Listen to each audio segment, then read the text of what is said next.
భూలోకంలో ఎవరి మాట వింటే మంచిది?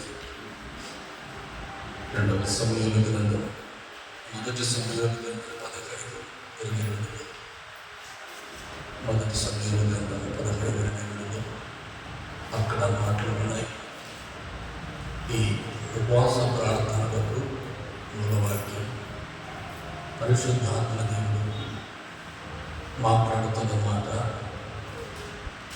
ఏమి అంటే, అందుకు సమూయేలు తాను సెలవిచ్చిన ఆజ్ఞలను ఒకడు గైకొనుట వలన యెహోవా సంతోషించినట్లు ఒకని బలులను అర్పించు వలన ఆయన సంతోషం ఒకటి బలులు అర్పించుట వలన ఆయన సంతోషించున్నాం. ఆలోచించును బలులు అర్పించుట కంటే ఆజ్ఞలను గైకొనుట రొట్టెలు కొవ్వును అర్పించుట కంటే మాట వినుట శ్రేష్టం. హల్లెలూయా. బలు అర్పించుట కంటే ఆజ్ఞ కనుకొనుట మేలు. రెండవది, దేవుని మాట వినుట శ్రేష్టం. అంటే దేవుని మాట వినుట భక్తులకు మంచిది. ఆయన ఎన్నో మాటలు చెప్పాడండి. గత 4 రోజులుగా మాట్లాడుతూనే వస్తున్నాడు ప్రభు. అదే క్రమం నేర్పుతున్నాడు. మరొక మాట, ఆయన మాట వినుట శ్రేష్టము మంచిది. మత్తయి సువార్త 7:24 చూద్దాం. ఇది ఒక వాక్యం పొందాం. ఎలాంటి క్రొవ్విన బలులు అర్పించదు అని మాట్లాడుకుంటూ వచ్చాడు. అయితే మత్తయి సువార్త 7:24 చూద్దాం. కాబట్టి నా మాటలు విని వాటి చొప్పున చేయు ప్రతివాడు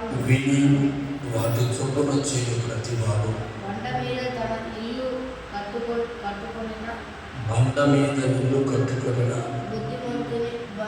బుద్ధిమంతుని పోలియను. వరదలు వానవచ్చు, గాలి విసిరెను, ఆ ఇంటి మీద కొట్టెను, దాని పునాది బండ మీద వేయబడిన వేసిబడిన కొడుక అది పడలేదు. దేవునికి స్తోత్రం. మరియు నా మాటలు విని వాటి చొప్పున చేయని ప్రతివాడు ఇసుక మీద తన ఇల్లు కట్టుకున్న బుద్ధిహీనులు పోలేడు. వాన కురిసిన, వరదలు వచ్చాను, గాలి విసిన ఇంటి మీద కొట్టాడు. అప్పుడు కొలుగు దాని పాటు గొప్పదని చెప్పాడు. దేవుని మాట వినడం వాడు ఎలా ఉంటాడు? దేవుని మాటలు వినని వారు ఎలా ఉంటారు? నా మాట వినడం మంచిది అని దేవుడు ఎందుకు చెప్పాడు? దేవుని మాటలు వింటే మంచిది అని ఎందుకు ప్రభు చెప్పాడంటే, నా మాటలు విని వాటి చొప్పున చేసే ప్రతివాడు బండ మీద తన పునాదిని త్రవి బండ మీద తన ఇల్లును కట్టుకున్నాడు. బుద్ధిమంతుడు వాడిని పోలి ఉన్నాడు అంటున్నాడు. మరొకసారి చెప్తూ ఉన్నాను, దేవుని మాటలు విన్నవాడు పునాది భద్రంగా వేసుకున్న వాడితో సమానం. ఈ రోజున దేవుని మాటలు విన్నవాడు పునాది భద్రంగా వేసుకుంటాడు. పునాది అంటే ప్రారంభం. ఇంటికి ప్రారంభం పునాది. ఇంటికి ప్రారంభం పునాది. ప్రారంభపు పునాది భద్రంగా ఉంటే గాలి వానలు ఎన్ని వచ్చినా ఆ ఇంటిని ఏమీ చేయదు. అంటే ఇల్లు కట్టువాడు పునాది భద్రంగా వేసుకోవాలి. పునాది లేని ఇల్లు పడిపోతుంది. పునాది సరిలేని ఇల్లు పడిపోతుంది. కారణం ఏంటి? ఆ ఇంటి మీద గాలి వానలు వరదలు వచ్చి ఆ ఇంటిని కొడతాయి. ఈ రోజున ప్రభు ఒక మాట అడుగుతున్నాడు, నా మాట వినటం మంచిది. ఒక మాట నేను చెప్పలేవండి. ఒకడు ఇల్లు కడతామన్నాడు. ఇల్లు కడతామంటే పునాదంతా అయిపోయింది. పునాది పైన ఒక ప్లింత్ బీమ్ వేయాలని కోరుకున్నాడు. వాడి ఆలోచన అందరూ అన్నాడు, అరే పునాదికి ఇప్పుడే చాలా ఖర్చు అయితే కానీ ఈ పునాది మీద కడుతున్న ఈ ప్లింత్ బీమ్లో కంకర వేస్తారుగా, ఇసుక వేస్తారుగా, అవి రెండు మన వద్దు. మరి ఏం చేద్దాము? సిమెంట్ లాగా అయితే వంకలో ఉన్న గలిగిసిగా ఉంటుంది. దాంట్లో చిన్న చిన్న రాళ్ళు ఉంటాయి. ఆ రాళ్ళు తీసుకుందాం. వంకలో ఉన్న ఇసుక తీసుకుని వద్దాం, జల్లెడ పడదాం. అవి రెండు కలిపి సిమెంట్ కలిపేస్తే భద్రంగా ఉంటుంది అన్నాడు. సరే మంచిదే, వాడు చెప్పింది మంచిదే కదా అని ఆలోచన చెప్పి ఏం చేశాడంటే అవి రెండు కలిపి దానిలో మట్టి వచ్చిన సంగతి మనకి తెలియదు. జల్లెడలో కొద్ది రోజులు మట్టుకు బాగా కనపడింది. విగుతుమాన బాగా కనపడింది, అందరికీ బాగున్నట్లుగా కనపడింది. తక్కువ ఖర్చుతో బాగా వేశారు అన్నారు. అయితే కొద్ది రోజులు ఆ ఇల్లు కట్టడం ప్రారంభించి కిటికీ లెవెల్ అవుతుందండి. ప్రతిరోజు నీళ్లు పడుతున్నాడు. అది ఏమైందో తెలియదు కానీ ఒక నెల ఇల్లు ఆపేశారు. ఆ తర్వాత ఇల్లు చూస్తే ఎక్కడి గోడలు అక్కడ వాలిపోయి అన్ని నెరలు గడిచి పడిపోతూ వచ్చింది. కారణం ఏంటి గమనిస్తే దాని పునాది సరిగా లేదు. పునాది సరైన క్రమంలో పేర్చలేదు, చేయలేదు. మరొక మాట చెప్తున్నాను, పునాది సరిగా ఉన్న ఇల్లు ఎన్ని వరదలు వచ్చినా నిలబడుతుంది. పునాది ప్రారంభంగా ఉంటుంది. ఈ రోజున దేవుడు మాట్లాడుతున్న మాట ఏంటంటే నీ పునాది సరిచేస్తుంది.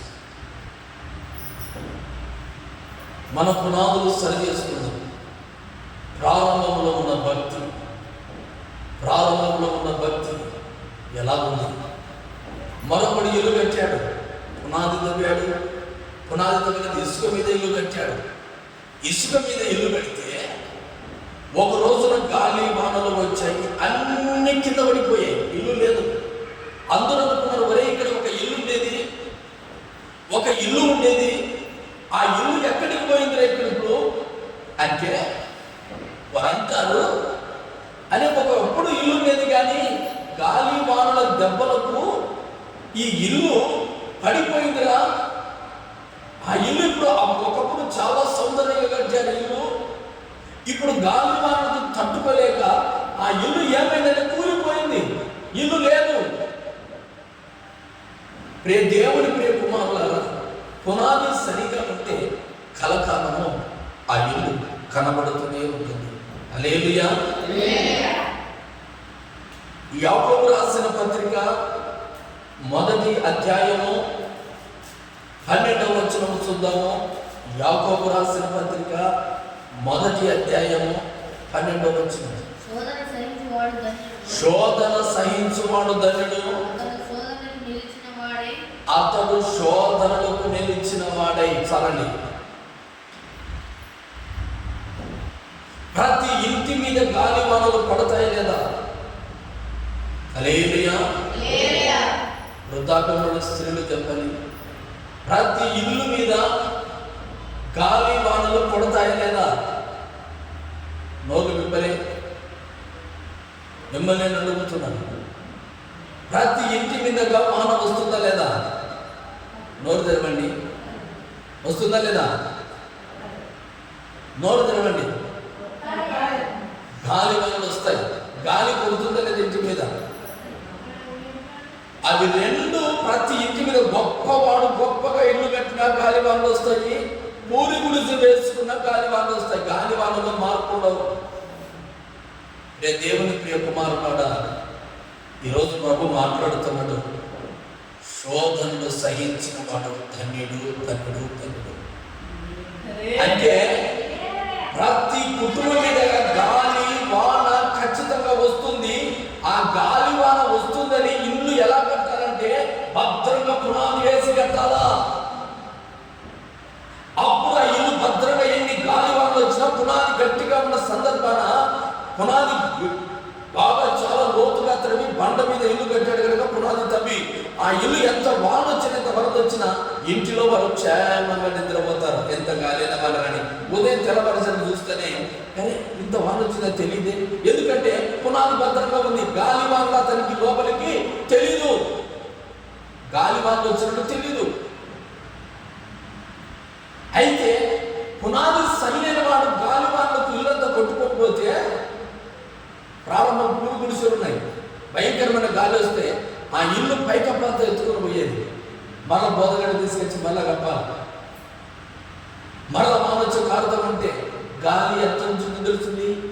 అంటే ఇల్లు సరిలేని వారికి వారి ఇల్లు వారి ప్రభావం పెట్టుకుంటుందంటే వాన వచ్చినా తెలుస్తుంది, వరద వచ్చినా తెలుస్తుంది, గాలి వచ్చినా తెలుస్తుంది. ఎందుకంటే వీడు పునాది సరిగా లేదు. అందుకని వాళ్ళందరూ ఈ భయంకరమైన గాలి నా ఇంటి మీద కొట్టాలా, నా ఇల్లు నాశనం కావాలని ఏడుస్తారు. ఎందుకంటే వాడు ఇల్లు సరిగా లేదు. అలాగే ప్రతి ఇంటి మీద గాలి వాన తప్పనిసరిగా వచ్చినట్లుగా ప్రతి విశ్వాసకి శోధనలు శ్రమలు తప్పనిసరిగా వస్తాయి. అలేలే చెప్తామా? దేవుడికి ఆలోచనకు మనిషి ఆలోచనకు చాలా వ్యత్యాసము. భక్తుడికి విశ్వాసికి దేవునికి లేకపోతే లోకంలో ఉన్న ప్రజలకు దేవుని ఆలోచనలకు చాలా వ్యత్యాసం. అది కనుగొన్నవాడే నిజమైన విశ్వాసి. దేవుని భక్తులు దేవుడు ఏమంటే శోధన సహించిన వాడు ధన్యుడు. మనం ఎవరు ధన్యుడు అంటాం?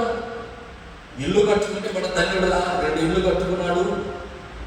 మరియమ్మకేమి వాళ్ళ కొడుకు వాళ్ళ మనమల్లో బాగా ఉద్యోగం చేస్తూ ఉన్నారు.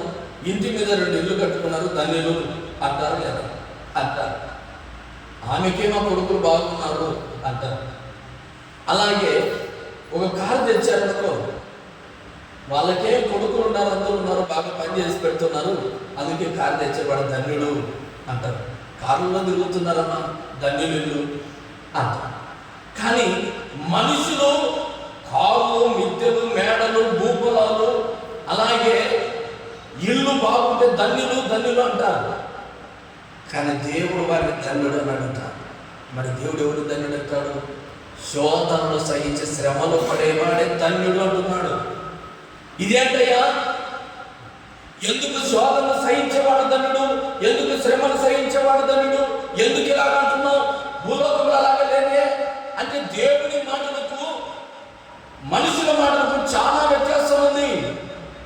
ఎందుకంటే శోధనలు సహించిన ఎడలా అమృతము. శోధనలు సహించిన శోధనలు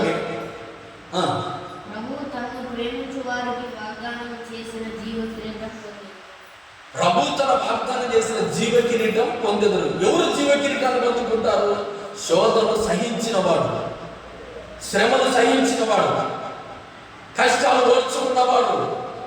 ఏ కుటుంబం అయితే దేవుని సన్నిధిలో భక్తిగా నిలబడిన తర్వాత ఇల్లు బాగు కట్టుకున్నా కూడా, భక్తి బాగా చేసినా వాడికి శ్రమలు వస్తాయి.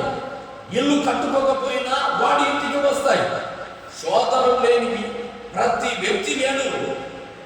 గొప్పవాడి నుంచి పేదవాడికి ప్రతి ఒక్కరికి శ్రమ, శోధనలు, బాధలు వస్తాయి. అయితే పునాది సరిగా ఉందా లేదా? పునాది సరిగా ఉందా? ప్రారంభపు జీవితం బాగుందా లేదా? భక్తి ఎలాగ ఉండాలంటే, ఒకప్పుడు ఈ కుటుంబం చాలా భక్తిగా వెళ్తామండి. ప్రభు ఎందుకు ఈ కుటుంబాన్ని ఎందుకు ప్రభు నడిపించడం వాక్యం అవసరమై ఉన్నదేమో తెలియదు. మీరు ఉన్న ఇదే వాక్యం, మీరు లేకపోయిన ఇదే వాక్యం. వరుస క్రమంలో ప్రభు వస్తామన్న వాక్యం. నిన్నటి దిన మంది మరొక కోలంలో నడిపించాడు ప్రభు. ఈ కోలంలో నడిపిస్తా ఉంది. అయితే ప్రభు అంటున్నాడు, ఒక రోజున అందరూ చూసినప్పుడు ఇసుక మీద కట్టిన ఇల్లు కూలిపోయిందా లేదా? అందరూ చెప్పాలి నోరు తెలిసి, కూలిపోయిందా లేదా? ఆ ఇల్లు మళ్ళీ కనబడుతుందా? కనబడుతుందా? కనబడదు. అందరూ ఏమంటారు? ఒకప్పుడు ఈడ ఇల్లు ఉండేది. ఏమంటారు? ఒకప్పుడు ఇల్లు ఇక్కడ ఉండేది. ప్రియ దేవుని పిల్లలారా, ఆ ఇంటి సన్నిధి దేవుడు ఒకప్పుడు ఈ కుటుంబం ప్రభు మందిరికి వెళ్ళేది. ఇప్పుడు వెళ్ళడం లేదు, కనిపించడం లేదు. ఎందుకంటే పునాది సరిగా లేదు. హల్లెలూయా. పునాది సరిగా లేదు. మీరు అనవచ్చు, పునాది సరిగా లేదు, పునాది సరిగా లేదు. ఈ ఉపవాస ప్రాంతంలో దేనికంటే మీ పునాది సరి చేయడానికి, మీ పునాదులు సరి చేయడానికి, మీ భక్తి సరి చేయడానికి. కొన్ని శోధనలు వచ్చి గాలివానలు వచ్చినప్పుడు ఆ ఇల్లు ఒక్కసారిగా గొప్ప కూలిపోయినట్లుగా విశ్వాసకి ఖచ్చితంగా ప్రవర్తనడు. శోధనలకు నిలిచిన వాడైతే, శోధనలకు, బాధలకు, శ్రమలకు నిలిచిన వాడైతే, చాలా మంది అంటారు శోధనలు వచ్చిందే మందిరానికి రాను, శ్రమలు వచ్చింది మందిరానికి రాను, బాధలు వస్తుంది మందిరానికి రాను, కష్టాలు వచ్చింది మందిరానికి రాను, ఎవరైనా ఏదైనా మాట్లాడుతున్న మందిరానికి రాను. ఇలా అనేవాళ్ళు ఎవరు అంటే పునాది సరిలేని వాళ్ళు. హల్లెలూయా. రెండు చేతులకి హల్లెలూయా చెప్దామా? హల్లెలూయా. ఈ మాటలన్నీ ఎవరి నోట నుండి వస్తాయి అంటే పునాది సరిలేని వాళ్ళు. ఒకప్పుడు ప్రార్థన చేస్తున్న కుటుంబాలు, ఒకప్పుడు పరిశుద్ధంగా ఉంటున్న కుటుంబాలు, ఒకప్పుడు పరిచయం చేస్తున్న కుటుంబాలు ఆ మందిరంలో కనిపించలేదనే కారణం ఏంటంటే భక్తి జీవితం సరిలేదు. అంటే వీరు పునాది ఎలా కట్టుకున్నారంటే ఇసుక మీద కట్టుకున్నారు. ఇసుక మీద కట్టుకున్న ఆత్మీయ జీవితం అంటే చిన్న చిన్న బాధలు వచ్చేసరికి ఇల్లు ఏమైతుందంటే కూలిపోతూ ఉంది. మళ్ళీ ఇల్లు కట్టడం, మళ్ళీ మాట రావడం, మళ్ళా శ్రమలు రావడం, మళ్ళీ శోధనలు, మళ్ళీ మాటలు రావడం, మళ్ళీ కూలిపోవడం, మళ్ళీ కట్టుకోవడం, మళ్ళీ కూలిపోవడం. ఇది ఎవరంటే చిన్నపిల్లలు ఉంటారు.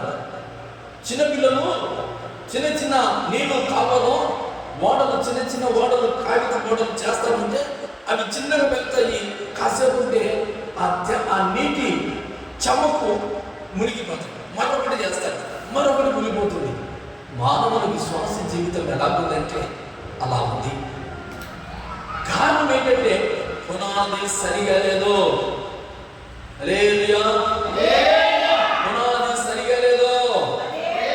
ఉపవాస ప్రార్థన దినానికి ఏంటికంటే నీవు పునాదులు సరిగది. ప్రభు మాట్లాడుతున్నమాట. ప్రతిసారి ఇల్లు కట్టడం, వానలు రావడం, కూలిపోవడం, ఇది కరికి సరిపోదు. ఒకసారి కూలిపోయాక అంటాడు, ఒకసారి ఇల్లు తడిచాక వాడి ఇల్లు చక్కగా కట్టుకుంటాడా లేదా? మీరు చెప్పాలి పెద్దలు, ముసలోళ్ళు అందరూ, సూర్యకాంతలు అందరూ ఉన్నారు. ఒకసారి ఇల్లు తడిచింది, ఇల్లంతా కారిపోయింది. ఆ వర్షానికి ఇల్లంతా నీటికి మునిగిపోయింది. మరొక వర్షం వచ్చే లోపల ఇల్లు సరి చేసుకుంటారా లేదా?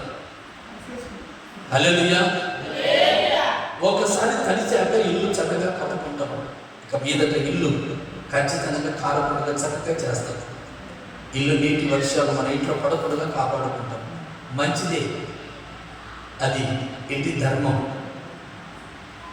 పలుసార్లు నీళ్లు కారుతూ ఉన్నా, నీళ్ళ చెమ్మ దిగుతూ ఉన్న ఇంట్లో పట్టించుకోకుండా ఉన్న వాళ్ళు ఎవరైనా ఉన్నారా?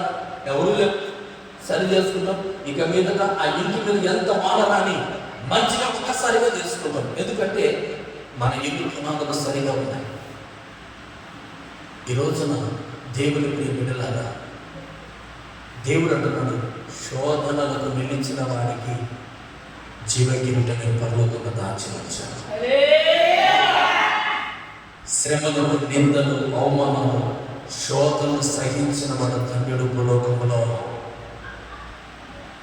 ఎన్ని మాటలు కానీ, ఎన్ని శ్రమలు, ఎన్ని శోధనలు కానీ, ఎవరు భూలోకంలో ప్రార్థన చేసేవాడికి జీవకిరీటం అన్నాడా? పాటలు పాడేవారికి జీవకిరీటం అన్నాడా? పరిచయం చేసేవారికి జీవకిరీటం ఉంది అన్నాడా? లేకపోతే దైవ సేవకులకు, ప్రేమించు కుటుంబాలకు జీవకిరీటం అన్నాడా? ఎవరికి జీవకిరీటం దొరికేది? అనిత్య రాజ్యములో ఎవరైతే శోధనలు, బాధలు, శ్రమలు వచ్చినప్పుడు ఎవరైతే భూలోకంలో నిలబడతారో, ఒక విశ్వాసి దేవుని సంఘాన్ని విడవకుండా ఎన్ని శోధనలని, ఎన్ని బాధలని, ఎన్ని ఇక్కట్లని, ఎన్ని వేదనలని, ఎన్ని అవమానాలు కానీ దేవుని మందిరం విడవకుండా తుది శ్వాస వరకు ఒక స్థిరమైన మందిరం నిలబడతాడో, అలాంటి వారికి నేను ఒక నిత్య జీవ కిరీటాన్ని విడిచి నేను ఉంచానంటాడు. కొంతమంది కనబడుతూ ఉన్నారు, ఇదిగో ఈ మందిరంలో ఉండలేము, ఈ మందిరాన్ని విడిచి మరొక మందిరానికి వెళుతున్నాం, ఈ మందిరంలో స్థిరపడలేము, ఎందుకంటే మాకు నిధులు మాట్లాడుతూ ఉన్నాయి, నన్ను ప్రేమించేవారు లేరు, నాతో మాట్లాడేవారు లేరు, నన్ను అభిమానించేవారు లేరు, నన్ను గణపరించేవారు లేరు, నన్ను ఇదిగో ఉన్నతమైన స్థానం నిలబెట్టేవారు లేరు, నన్ను పొగిడేవారు లేరు. ఇలాంటి వాళ్ళందరూ ఎవరు అంటే పునాది సరిలేని వాళ్ళు.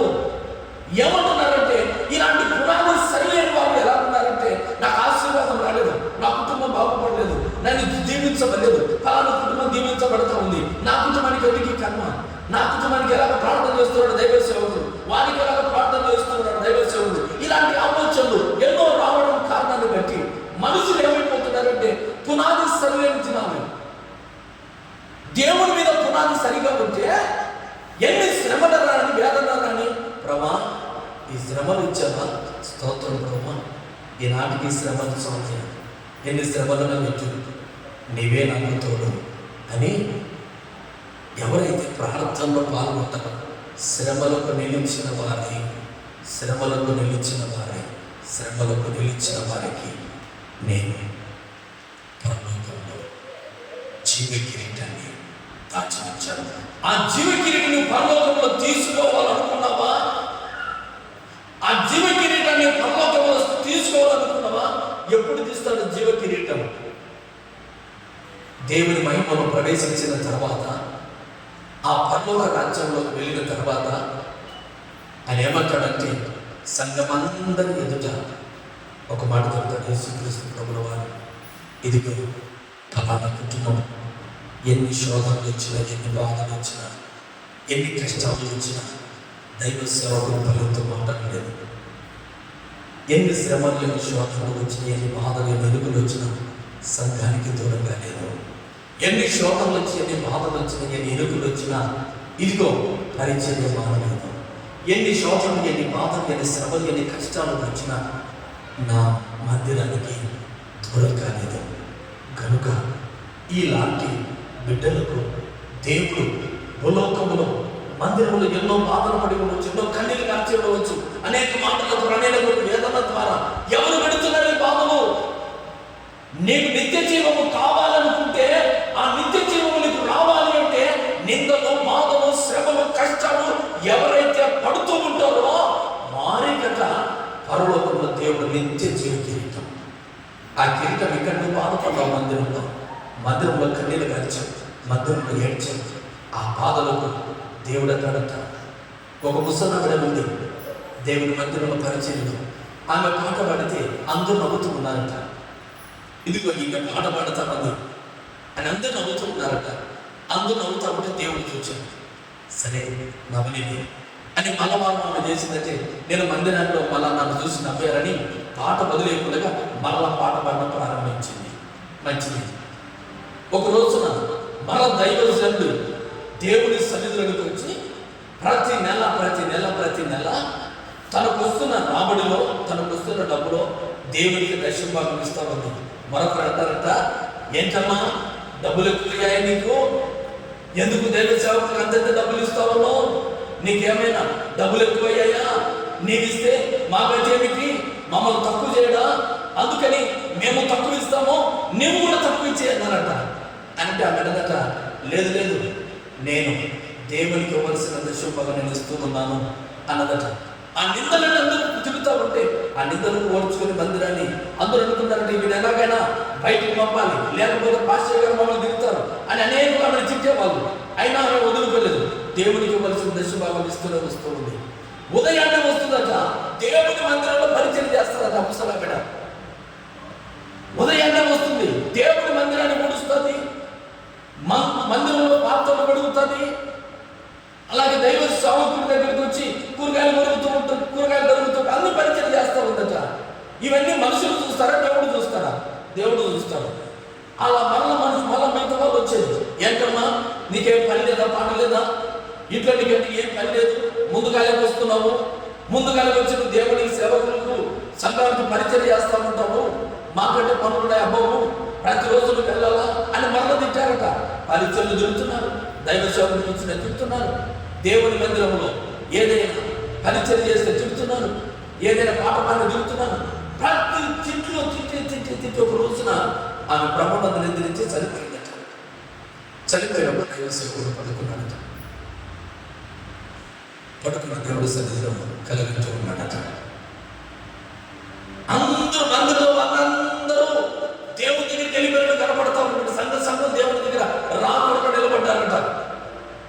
రాకూడగా నిలబడితే ఆయన దేవదూతలు ఎలా ఉన్నారో అలాగా అతని సంఘం అంతా కనపడతా ఉందట.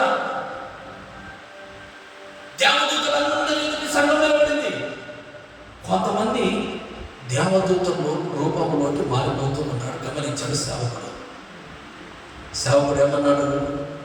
దేవదూతల స్వరూపంలోనికి అందరూ మారిపోతూ ఉన్నారు, అందరూ మారిపోతూ ఉన్నారు.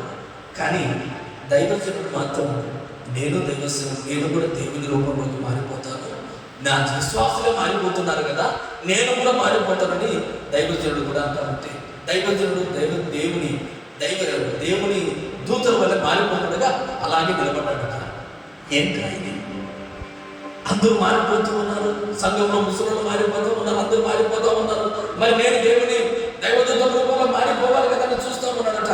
అయితే దైవజనుడు మామూలుగానే కనబడుతూ ఉన్నాడట.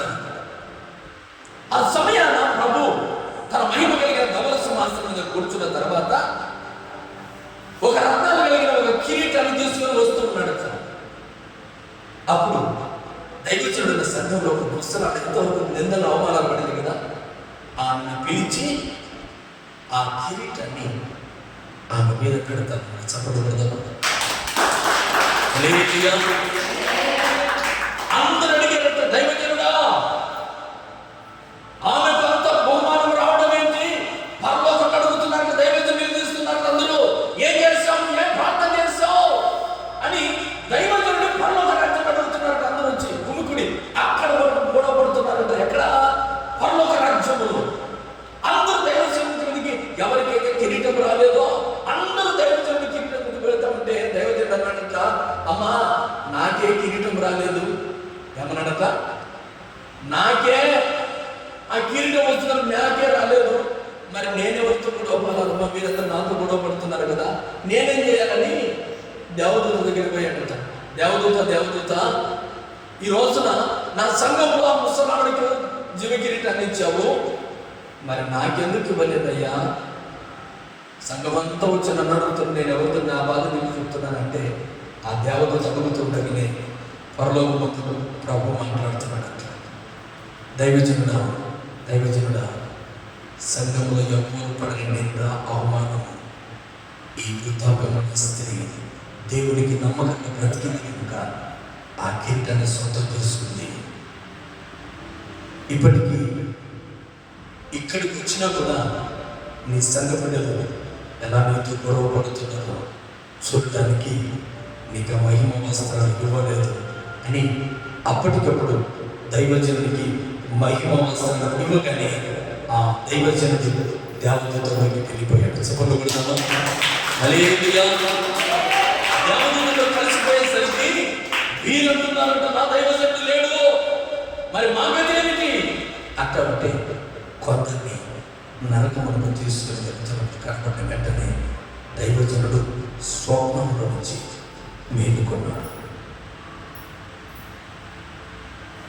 ఈ భూలోకంలో ప్రేమైన దేవుని ప్రియ కుమారులారా, కష్టపడుతున్నావా? శ్రమ పొందుతున్నావా? కష్టాలు పొందుతున్నావా?